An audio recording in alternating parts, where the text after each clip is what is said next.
What are nuclear-powered submarines and how do they work?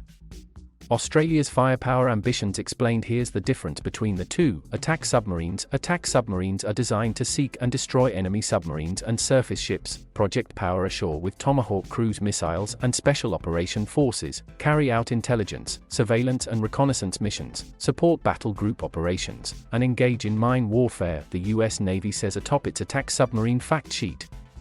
The US has 3 classes of attack subs in its fleet of 53. The newest of these are the 19 of what's called Virginia class, armed with dozens of Tomahawk cruise missiles and torpedoes. The 377-foot, 8,000-ton Virginia class subs can cruise at more than 28 miles per hour and stay submerged indefinitely. Their time underwater is limited only by the need to resupply provisions for the crew of 132.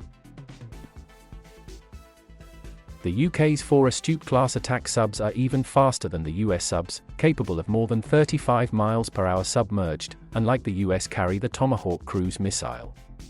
Tomahawk 4 is the latest version of the missile.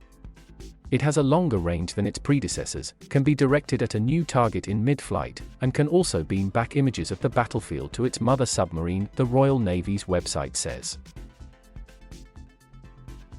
That's the kind of firepower and endurance Australia wants as it looks to protect its northern waters from any naval threats and project its naval power into the South China Sea, where it, along with the United States, looks to blunt Chinese influence and protect freedom of navigation. Ballistic missile submarines. The UK and US boomers carry Trident ballistic missiles armed with multiple nuclear warheads. Their mission, essentially, is to stay at sea for months at a time, the vast majority of it submerged, and be prepared to launch a retaliatory nuclear strike should an adversary launch one of their own against the UK or US.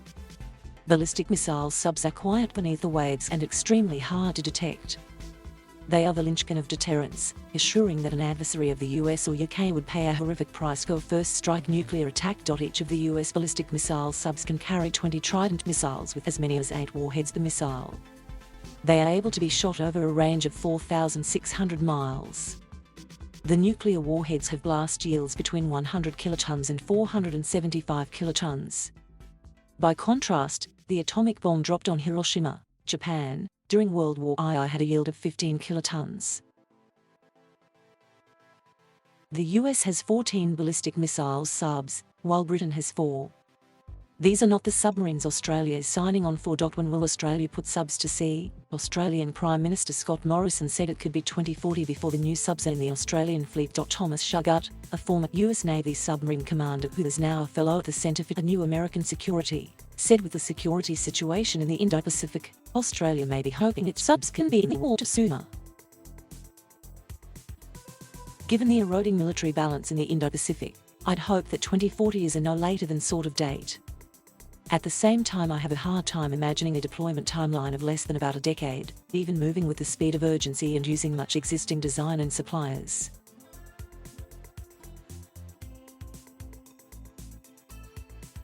Thank you for watching. Please subscribe.